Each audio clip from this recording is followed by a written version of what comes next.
Sukkot crowds smell different from Passover crowds. Passover smells like burnt fat. Sukkot smells like citron and willow and the wet earth of branches outdoors all week. On the last day of that Sukkot, I had gone into the temple courts because Mara wanted a thing from a stall and we had been separated by the press at the gate. I was looking for Mara. I was carrying nothing. My hands were open. That mattered later. The reason I stopped at the colonnade was the noise the other end of the court made when men dragged a woman across stone. There is a noise to that. A man being dragged makes one noise. A woman being dragged makes a different one. Not because her body is different at the floor, bodies are bodies on stone, but because her clothing is different. A woman's skirt knots and slows and bunches and rides up and is yanked back down and yanked up again. And the dragging men try to do the dragging without looking like they want her to be uncovered. Because even men who are dragging a woman to be killed do not want, in public, to be the kind of men who would also be looking. So they yank her skirt down with one hand and yank her wrist forward with the other. And the rhythm of yank down, yank forward is a rhythm a person who has ever stood near a market knows in his bones, without knowing why he knows it. I knew it. I stopped walking. The men were 4, maybe 6. The eldest had a beard streaked white in 3 places and a voice trained to be heard by other men. They had her arms behind her back, both arms, one man on each. Her face was down. I saw a fall of dark hair and a streak of dust along the side of her neck where the hair had slipped. She was perhaps 25. Her skirt was knotted at her left hip. The knot was wrong. I noticed this and then could not stop noticing it. The knot was the knot a woman ties when she has been dressed in a hurry by men, not by herself. A woman knots her own skirt low and even.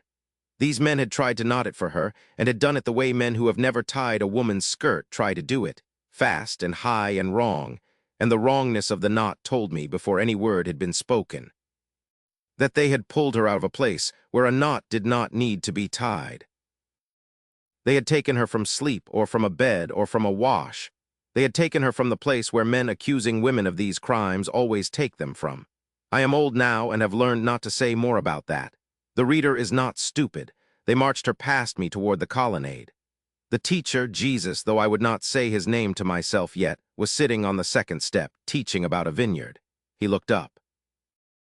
The eldest cleared his throat and spoke loudly enough to make sure the colonnade and the surrounding stalls heard. "Teacher," he said, "this woman was caught in adultery in the very act.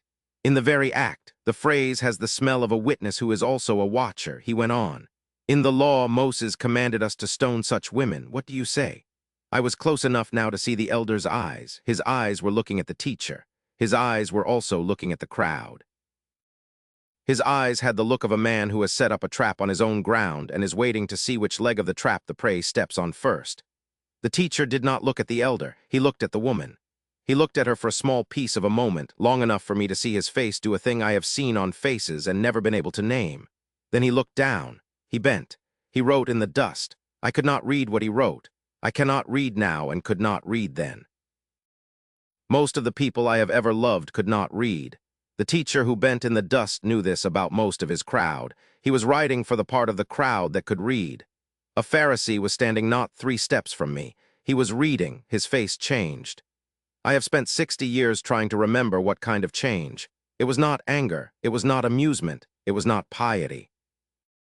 It was the change a man's face makes when he has been carrying a small stone in the pocket of his own chest for years, and somebody has just pointed at his pocket, and he can feel the small stone there as if for the first time, and he does not know what to do with the pointing. He took half a step back. I watched the half step. I have watched 100 men since then take half steps. The half step is the body's first vote. The mouth votes last. The teacher straightened. He said, I have repeated this in rooms for 60 years and have never improved it. Let any one of you who is without sin be the first to throw a stone at her. He bent again. He wrote again. I could not read it again. The Pharisee 3 steps from me read it. His face changed again. He did not take another half step. He took a whole step. He turned. He walked away. That was the moment. That was the moment a thing in the air of the court changed direction. It was not a wind. There was no wind in that corner of the court that morning. It was something the bodies of the crowd did almost at the same time, a small swaying back that you might call breath if you had a word for the breath of a crowd. The elders went first. That is what the Gospels say, and that is what I saw. The eldest of the dragging men, the one with the white-streaked beard, stood 3 breaths longer than I expected him to. His hand was still on the woman's wrist. He looked at the teacher's bent back. He looked at the woman. He looked at his own hand on the woman's wrist as if it had only that moment become his hand. He let go. He turned and walked. He did not look back. The others let go one by one. The woman did not fall. That detail is mine. The Gospels do not say, I say. She did not fall because she had been holding herself in a way that did not depend on the hands that were holding her, and when the hands left, the holding remained because her body had been doing the holding all along. She stood. Her hair was over her face. Her skirt was still knotted wrong. The teacher had bent over the dust the entire time. He straightened a 3rd time. He looked at her. He said, "Woman, where are they? Has no one condemned you?" She raised her head enough. She said, "No one, sir." He said, "Then neither do I condemn you. Go now and leave your life of sin." Her shoulders, which had loosened on the first clause, tightened on the second. She was being given a thing. I had not expected that. I had expected mercy to be the absence of a stone. He was not nice. He was merciful. The two are not the same thing. I watched her shoulders tighten on the second clause. She straightened anyway. She walked the way a woman walks who has just been given a load and has not yet decided whether the load is worth the carrying. She turned. She walked past me. She was close enough that her shoulder almost touched my open hand. Her face, I saw her face then for the first time, was the face of a woman who has just survived a kind of dying. She is going to spend the rest of her life unsure she actually survived. Her right hand was shaking. It was shaking in the specific way a hand shakes after it has been gripping a thing for a long time and only just been allowed to let go. Her hand had not been gripping anything. The shaking was the same anyway. She walked through the gate.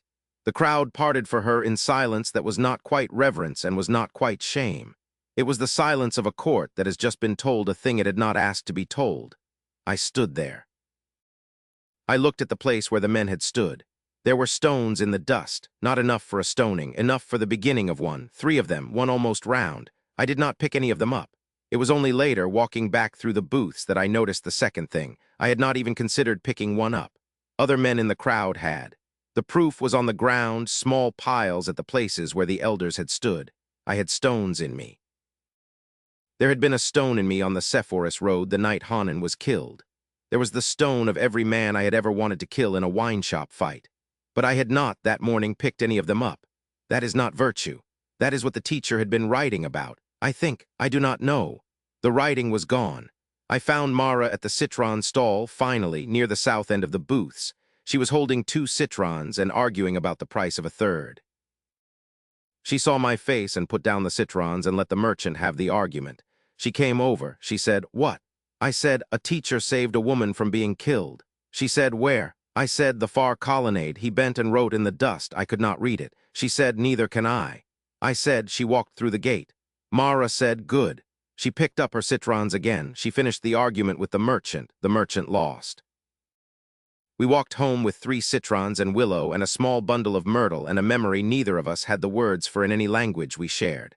I did not tell her about the stones on the ground.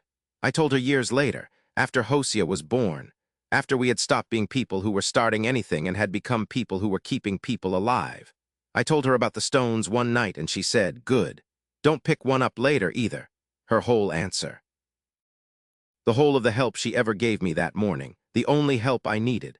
I have thought about that dust for 60 years. The woman I do not know about, I never saw her again. I have prayed for her on Sukkot in private ever since. What stays is small. The wrong knot in a woman's skirt, the shaking of her right hand that had not been holding anything, the half-step backward, the eldest letting go. I have been weighed by writing I could not read. The teacher